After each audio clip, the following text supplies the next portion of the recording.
Alikho elishona lingenazi ezalo yamukela ke nazi ezihamba phambili namuhla. Abazali babhekishe bavala isikole eLamonti. Kubungazwe olwenani labantu kanti ke ushiye ekhalo umlili Hawik. Izindaba ze1 KZN TV usifundelo Siyabonga kaDuma nina bezulu elidume esandlwane siyakhuleka. Kuphazamisekile ukufunda nokufundisa esikoleni samabanga aphansi iBantuvukani Primary eselokishini iLamontville eThekwini ngesikhathi abazali bezingane ezifunda lapha besivala ngokubhikisha bekhala ngesimo esingesihle saso. Uhlalo wesigungu sabazali esilawula isikole uMalusi Nzuza uthi okubadina kakhulu ukungapheli komsebenzi wokulungiswa kwaso esolokhu ke waqala ngo2018 njengoba ke singenawo amawindi izicapha nokunye nje okuningi. Basola umnyango wezemfundo esifundazweni KwaZulu-Natal ngokukhudula izinyawo ukuxazulula udaba longapheli komsebenzi wokulungiswa kwengqalazinda yesikole abazali beingane iBantuvukani Primary eLamontville eThekwini. Lokho kuvele ngesikhathi kuqhubeka umbhikisho abazali abavuka umbhejazane bavala thaqa lesikole kwaphazamiseka ukufunda nokufundisa. La njengoba sibhikishela indaba yama renovations towards isikole seingane zethu. La kuke kwaba netender ngo2018 enikezwe ukuthi renovate isikole. Towards renovation bekade kufuneka ikhiphe amawindi amadala, ikhiphe icapha endala. Ilungisa ogutters, ilungisa ifloor, bese ilungisa nama toilet. And extrally bese yakha iclass elilodwa ekufuneka ngabe landisa umthamo wengane zesikole. Yaqala leyo nkampani yakwenza umsebenzi yaphazanyiswa iCovid. From Covid ababuyanga lawo bantu. Wama kumsebenzi lo wama renovations.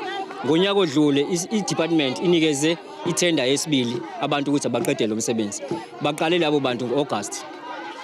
Umsebenzi wabo ufuneka bawenze from August to March and abaqedile kuyimanje. Into abayenzile benze uconcrete slab kuphela babiyela nesikole. So siyakhala ngokuthi ingane zethu zifunda phansi kwesimo esingekho right. Nasemaklasini ingane azibone emabhodini uthisha mangabe bhala because ugesi awukho. Labantu bawukhipha nogesi abakawufaka. Amakhaza ziyagodola ingane zethu. So kuningi even icapha ifakiwe. Siyacela ukuthi udepartment asize njengoba sikhala sabazali ukuthi akeza azolungisa lento. Not because akazi ugovernment uyazi kudala sikhala but bagodula inyawo. Kuvele ukuthi lesikole singesidala kakhulu kule ndawo njengoba singezinye zezabanga ezokuqala ukwakhiwa khona lapha endaweni. Abazali bathi ke lezi inkampani ezinikwa lo msebenzi ngeza sesifundazweni iLimpopo.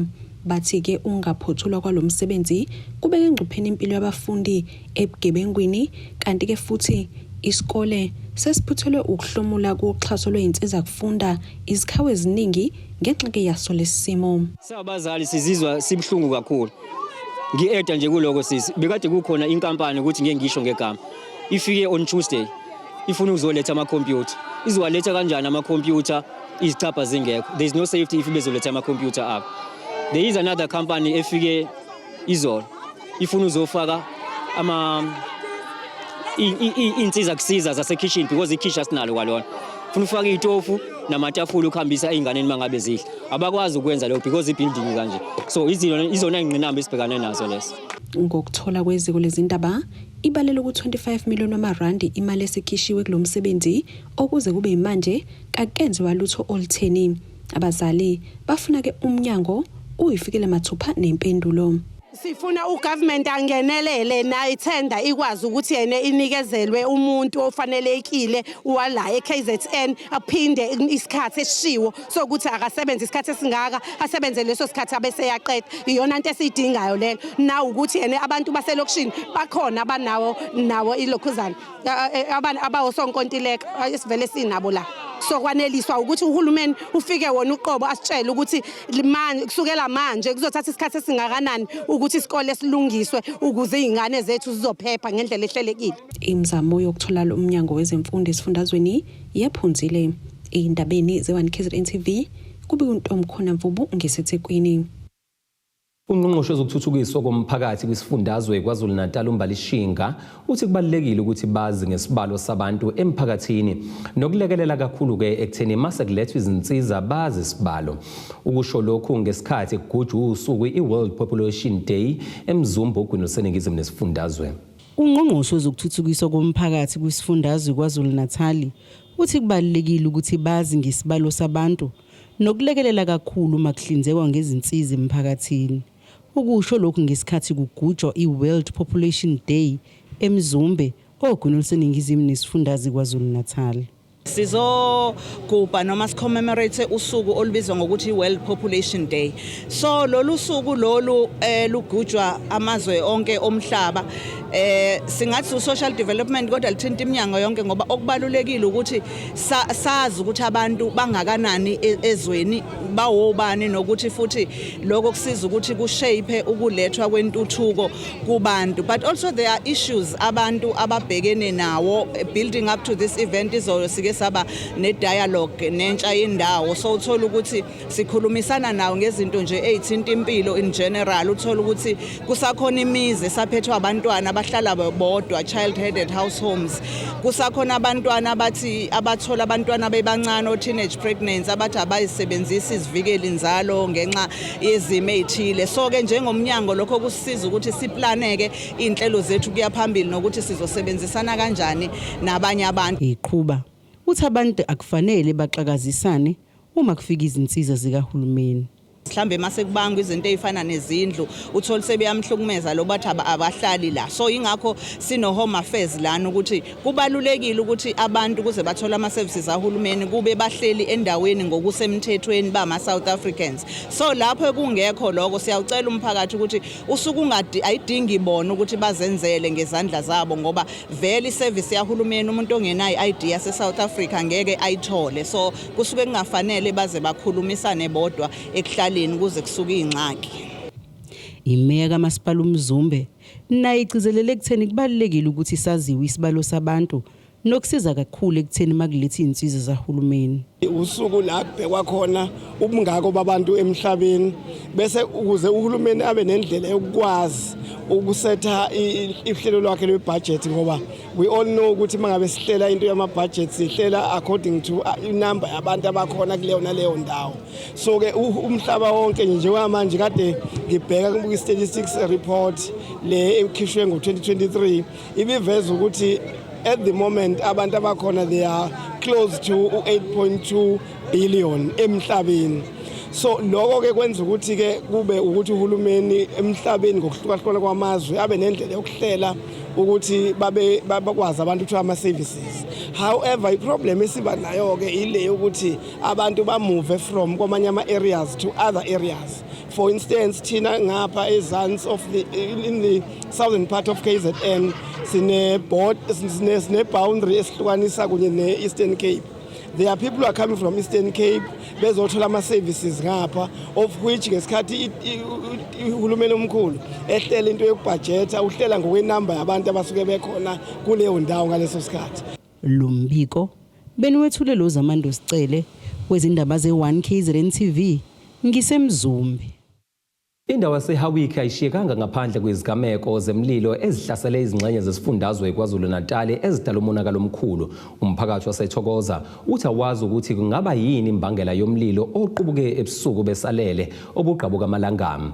Le ndawo ke ihlaselwe umlilo ezigcemeni ezahlukahlukene kanti ke kuyimanje abazi bazothatha yini bayihlanganise nani. Baba ngokusinda komphefumulo abantu baseThokoza eHawiki kulandela umlilo waqubuka ebusuku sebelele. Akukho esakwazi ukuthi kuphume kukhipheke ezindlini ngoba umlilo wawusuphezulu kakhulu. Ngoba thina sake nezindlini around 9 then ngabo 11 sesivuswa ilangabi lomlilo. Asiyazi cause yomlilo ngoba usuqhamuka kube mhlambe wawuseduze nezitofu ngabe sithi mhlambe wadalwa yitofu kodwa manje uqhamuke esayidini eliseceleni asazi cause yayo kwamanje. Umwelase uthi aqala ukusha kuleya ndawo. Akuqala ukusha komlilo la endaweni kube khona kodwa kuyona into eyandile bekwenzeka before ugesi ungakabibikho. Ukuningi kuyinto ejwayelekile ngoba mhlambe bebebuye kuthiwe ikhandlela kodwa manje bese singasekho indaba yokusha ngenxa yokuthi noma singenawo sonke ugesi kodwa njengoba sesinogesi akusavamile ukuthi kushe. Bese ngacela ukuthi mhlambe nalabo abangenawo ugesi mhlambe mebengakwazi ukuthi bafakele ugesi mhlambe kungalelekeleka. Wenhlangano engenza inzuzo usibazama ukungenelela. Kuthe makuzwakala ukuthi kunendawo yabantu abathintekile ukulimala ngokusha nayo yonke into. Sakwazi ukuthi sipheke ukudla kwesonto sikwazi ukuthi sibenzele ukudla kokuthi bakwazi ukuthi balale bedlile. Siphinde sabuya futhi sakwazi ukuthi sibanikeze lezo mpahla ezincane esitholile nokudla ukuthi bakwazi nabo ukuthi ngoba siyasibuka lesi simo ukuthi sinzima ushelwe yiyo yonke into ungenalutho ukuthi uzolala udleni uzokwenza njani zombathane sakwazi ukuthi sikwazi ukusondela nathi njengebuhle benkosi. Umnyango wezokubusa ngokubambisana nezindaba zomdabu kwaZulu-Natal uthunqisa ukuba khushule lo masipala imali. Senze ikhwelo njengomnyango wakwaCocta ukuthi omasipala abanikwe imali enkulu. Ngoba njoba kusho umlilo nenhlekelele eziningi omasipala abanayo imali yokuthi babhekane nokusiza umphakathi. Azikho izinsiza kusebenza zokubhekana nayo yonke lenhlekelele ekhona. Ngoba yibo omasipala abathinteka kakhulu uma umndeni ususenkingeni uthinta ikhansela uthinta umeya okuyibona abasondelene kakhulu nomphakathi. Ngakho-ke siyanxusa uhulumeni ukuthi wenze ukuthi omasipala bacoshe okuningi kakhulu ngoba lezi zinhlekelele sekuyacaca ukuthi sekuyingxenye yempilo yethu esophila nayo yansuku zonke okudinga ukuthi omasipala bakwazi ukuthi babhekane nayo. Ezindabeni ze-1KZN TV ku-Enda Dube siHowick. Umhlazi wezepolitiki uDokotela uZakhele Shamase uthi kulindelekile ukuthi kube nomdonsiswano eqenjini MK Party njengoba abanye bebonakala bekhonjwa indlela kwazise leli qembu alinabo ubuholo obuqokiwe. Ekhuluma nethimba lezindaba uShamase uthi izinsolo zokuthi indodakazi kaMongameli uZuma iyona engene yagamanxa ekuphathweni kwaleli qembu. Lokho ke kungaba nobungozi kuleli qembu liphenduke elomndeni. Sekuwumlando ukuthi iqembu elishi MK Party eliholwe lowe ngumengameli wezwe uJacob Zuma lenza ezibukwayo okhethweni likazwelonke kulonyaka kodwa nakuba kunjalo leli qembu alikwazanga uba semandleni. Kamuva nje leli qembu libonakala lishiwa amanye amalunga aqavile kanti amanye akhonjwa indlela.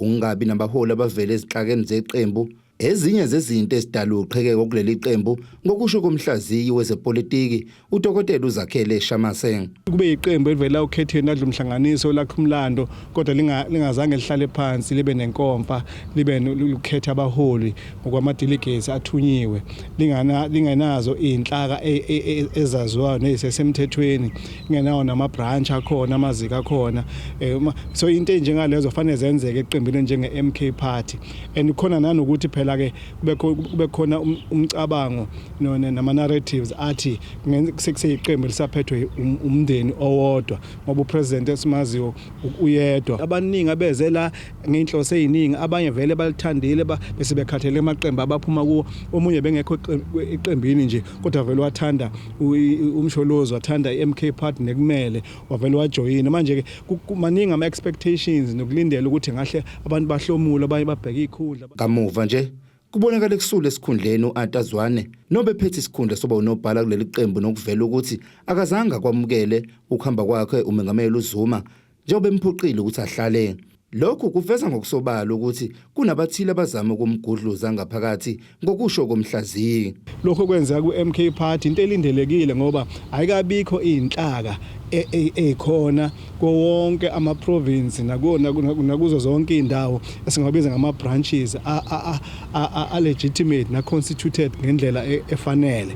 Kuseyinhlaka zesikhashana bayasho nalinhlaka zesikhashana. So ke manje asikamboni nokuthi ubani uDeputy President bese faka incwadi yokwesula umsholozi wayevimba lonto. Uyabona ukuthi kusho ukuthi umsholozi uyalibona ikhono kuntshosho kodwa manje kunabathile ngaphakathi bazama ukuthi abeke eceleni ingena abanye. Kanti imbiko kamuva yokuthi indodakazi kaZuma uDuduzile Zuma Sambudla uyena uthatha izinqumo lokho kungaba nomngozi ngokusho komhlaziyi. Kukhona lezo inkulumo zokuthi ngenxa ukuthi naba bebehamba phambili ngenxa ukuthi ubani upresident sekungenza ukuthi indodakazi ngenza ukuthi yona leno inkulumo ezisukayo ezithi ngenza ukuthi naye ifuna ukufaka isandla ithathwe inqumo ukuthi ithanda abani ifuna kwenzekeni. Kuyingozi ke lokho ngoba phela akufuneki bese kuthiwa libukeke sengathi kuthiwa iqembu lomndeni othile ukuzothi mangabe umsholozi engasasi umongameli uphuma umongameli emndenini othile. Izindabeni ze1KZN TV kubikuthi abantu maphumulo eRichards Bay. Kuleli qophelo ake siye ngasezitolo sihlangabeze masibuye.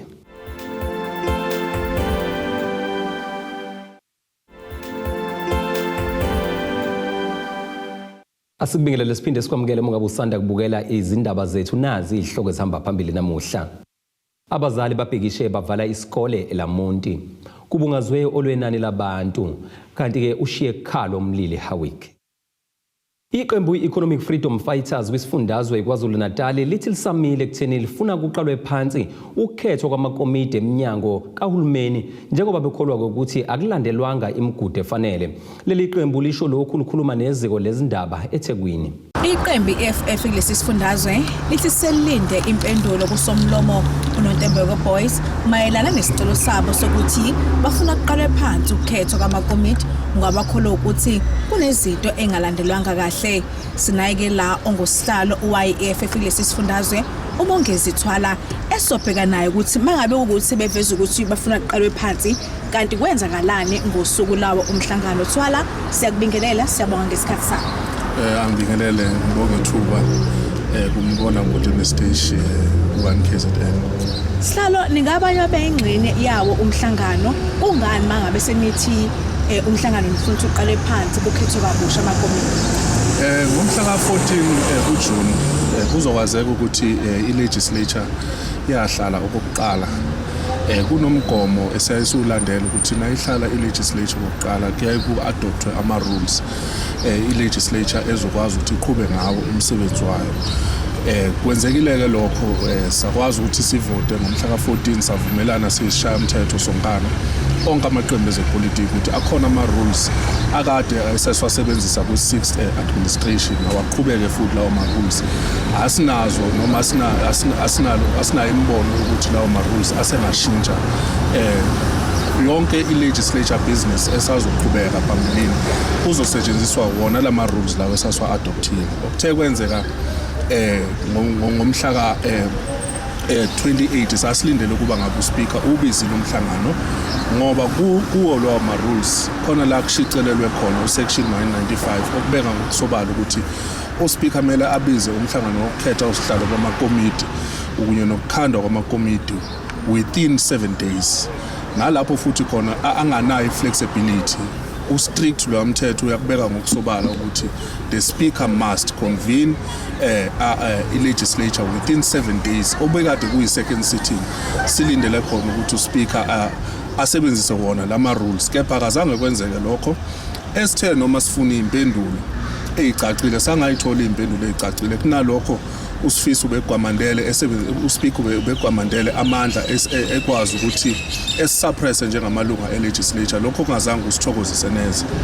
Sibonga kakhulu baba ngesikhathi sakho. Angibonge kakhulu sibonge ubona bonke abathamele ustage 1KZN KwaZulu-Natal yonke namaphethela. Mongezi Thwala ongusihlalo we-EFF kusona isifundazwe ebesikade sikhuluma naye uvezile ukuthi abagculisekile ngoba bakholwa ukuthi ngesikhathi kade sekukhethwe amalunga afungiswa kanjalo noPrima kwasekulindele ukuthi ku7 days kube ukuthi awusihlalo bamakomiti kanjalo ukwakhiwa kwabo kwenzeke esikhathini esiyinsuku eziyisikhombisa. Ngutebogo Sibisi eThekwini. Uvele kafishane enkantolo kaMantshi yaseMzumbe umfana oneminyaka eyi-17 osolwa ngokuzama ukunukubeza nokushaya umntwana oneminyaka eyi-6. Umsolwa ke kuthiwa ushiye lo mntwana ehlathini eyitshela ukuthi ufile. Usekela sihlalo we-Women of Umthwalume ubongekile Sithole abebebhekisha ngaphandle enkantolo uthi ke sibashaqisile lesigameko kanti ke futhi basolwa nokuthi kungenzeka ukuthi umsolwa khona asebenzisana naye. Umphakathi obuthi ukuthela uganunwabu amalungu enhlangano elwela abantu besifazane nezingane kanye nesigungu esilwa nobugebengu eMthwalume bebebhikisha ngaphandle enkantolo kaMantshi yaseMzumbe bephikisa ukudedelwa kosolwa ngokuzama ukunyukubeza kanye nokushaya ingane eneminyaka eyi-6 wayishiya ehlathini ezitshela ukuthi ifile.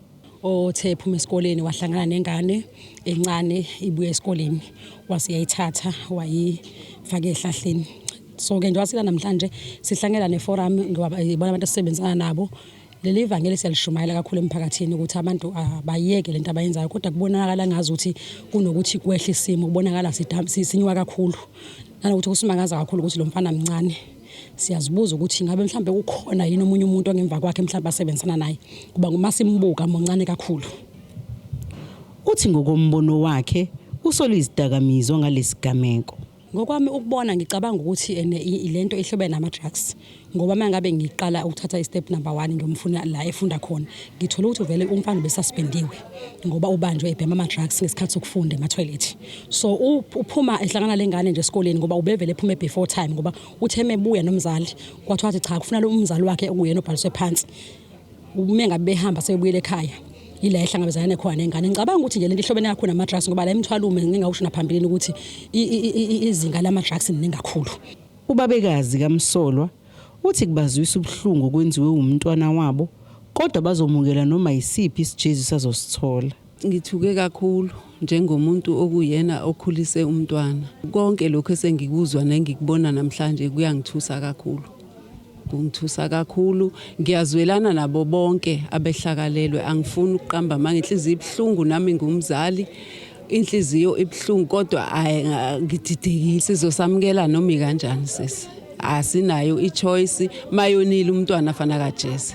Ungqongqoshe uzokuthuthukiswa komphakathi esifundazweni usigxekile lesi senzo. Kodwa futhi sibuye saphoxa ukuthi umenzi wale senzo umntwana naye osemncane oyiminor noma ongaphansi kweminyaka elindelekile. So kusiphoxile lokho nizokhumbula ukuthi nje ngenyanga edlule besiqwashisa ngezidakamizwa ngoba senza kona lokho ukuthi angeke umuntu oseyingqondweni eyedwa enze izinto ezifana nalezi. So sigqugquzela ke njengomnyango wezenhlala kahle ukuthi noma ngabe emncane enjalo ngoba kukhona futhi ipossibility ukuthi khona elinye icala ngasahlanganiswe nalo lokuhlukumeza umntwana okuleyo umnyaka naye ukuthi cha akabhekane naye nengalo yomthetho ngoba uma solo sithi mncane angeke ziphele izehle ezifana nalezi. Ubese ekhuza umphakathi ngokuthi ungazithatheli umthetho ngezandla. Kodwa ngithi akufanelanga ukuthi umthetho siziphathele thina bakhona abaqeqeshiwe abaphethe umthetho futhi siyawathemba kakhulu i-justice system yethu ukuthi izokwenza ubulungiswa kodwa futhi siyathembisa kakhulu nathi njengo social development ukusondela eduze kwabo sizwe sikazi nathi ukululeka siluleke la singaluleka khona. Icala libe selihlehla lo mbiko benwethule lo Zamando Sicele wezindaba ze1 KZN TV. Ngisenkantolo eMzumbe. Kuphazamisekile umhlangano kamasipala nabalimi baseNewcastle emva kokuba iqembu Team Sugar SA imashele emahhovisi kalo masipala likhala ke phakathi kokunye ngenkohlakala eqhubekayo kulo masipala okunye ke futhi abakubalile ukusetshenziswa kwezimali ngendlela engekho emthethweni okudala ukuthi intuthuko ingaye emphakathini kuba ukususwa kwamakhansela amane azibiza ke ngeTSSA kanti ke laba bathi uma kuphela izinsuku eziyisikhombisa umasipala ungaphendulile bazoqhubeka nokumashela kulo masipala. Azwakalisa ukungena amalungu eTeam Sugar South Africa njengoba bebemashele emahhovisi kamasipala eNewcastle lapho befike bakhala khona ngendlela okuqashwa ngayo ukusetshenziswa kwezimali kulomkhandlu kanti isikhulumisale iqembu lehlohonono motha uthi bayafisa ukuba umasipala uphendule izimfuno zabahlali baseNewcastle. And today we are here to demand ukuthi umasipala ukwazi ukuphendula imfuno zabahlali baseNewcastle. We've seen ukuthi imigwaqo yonke leNewcastle inama potholes everywhere kunama water restrictions ukuze kuvuleka amathuba bafakela abangani babo amathenda. So today we are saying as a Team Sugar South Africa those tenders they must be cancelled because abahlali baseNewcastle badinga amanzi ngaso sonke isikhathi. Kanti unobhala jikelele weTeam Sugar South Africa uthi kunamakhansela axoshwa kwiTeam Sugar South Africa kodwa saqhubeka nokuhlala njengamakhansela abo. On the 6th of May, sawakhipha i-expulsion following all ama processes ebekumele abe khona before exoshwa. Kodwa only to find ukuthi umasipala manager wase Newcastle akakhona ukudeclare ama vacancies. Uma ngabe simbuza uthi uadviswe abameli balawo makhansela to say angawa declare ama vacancies. Khumbula ukuthi umsakazi siyesa enkantolo. Beye enkantolo bona ukuthi bayongifaka thina ukuthi siyabaxosha then bafuna ukuremainize ama council. Then sabahlula enkantolo imatter ya striker out of roll sayiletha i-court order kamasipala but still akukaze kwaze kwenzeka lutho until now. Kanti usomlomo walomasipala umntwana uthenga amehlo Zulu uzichithile izinsolo zongayi kwentuthuko emphakathini. I need to be honest. One, nabethi there is no service delivery uTSSA esho njalo ukusho kanjani kuTSSA there is no service delivery because i-department la yaka technical of which iyona ephethe infrastructure yamanzi iphethe imigwaqo iphethe kanti iphethwe umhlonishwa uThwala oyena president weTeam Shuka. So I fail to understand nabethi islow uthi islow kanjani ngoba a person like umhlonishwa uThwala uyena ngempela ofuze ngabe uyichaza kahle. Kanti uSomlomo uphinde waveza ukuba akukho ukusebenzisana phakathi kwabo nalabo kade beyamalungu eTeam Shuka South Africa. Okuxabana kwaTSSA asikwazi ukukhuluma ngezinto esingayiphethe kumanje nje icala neTSSA nomasipala likhona ngomsombuluko nje liyongena enkantolo manje ngasho kanjani ngoba awukwazi ukususa umuntu ingekho incwadi iyamkhipha lo ngapho kuqhamuka incwadi emfakayo. Thobe kadladla izindabeni ze1KZN TV ngiseNewcastle. Ake siphinde futhi sihlabe ikhefu sihlangabezena kanjani masibuye ezitolo.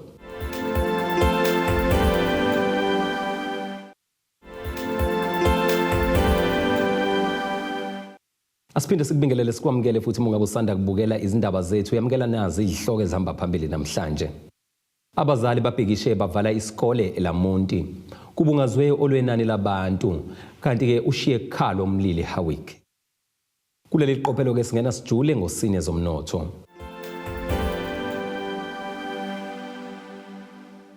Irandi liwu 18 rand maliqhathaniswa nedola laseMelika libe u19 rand 56 cent maliqhathaniswa neeuro lase-Europe liphinde libe u23 rand 24 cent maliqhathaniswa nopondo waseBrithani kolitekelo lalingu $2,402.90 i-ounce kuthi uwelo ongahluziwe ube u$85.40 umphongolo. Ake sikubhekele ngosini yezemidlalo. Lowo ungumqeqeshi okhonjwe indlela kuMamelodi Sundowns uRolani Mkwena osejoyine iqembu laseMorocco iWydad Casablanca kuvela ukuthi ke usayinde inkontileka eneminyaka emithathu naleli qembu elingelinye lahlonishwayo ezwenikazi lase-Afrika phakathi ke kweminye yembandela yenkontileka yeminyaka emithathu ayisayinde naleli qembu ukuthi alisize libuye kwiCAF Champions League kulandela ukungenzi kahle kwaleli qembu neliqede isizini edlule lisendaweni ke yesithupha emaqembini akwiloke yakulela lizwe. Ake sikubhekele isimo sezulu esingalindeleka.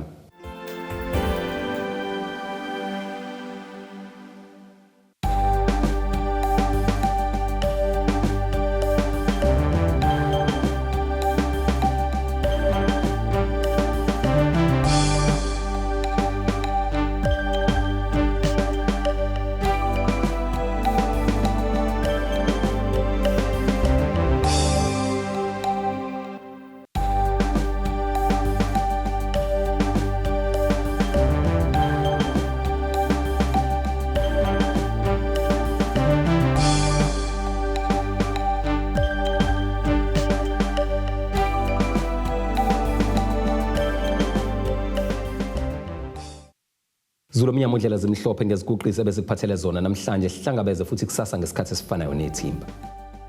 Abethuli bethu bezindaba baxhaswe iTulis Bayview Bridal. Ungabashayela kulezi zinombolo ezivelile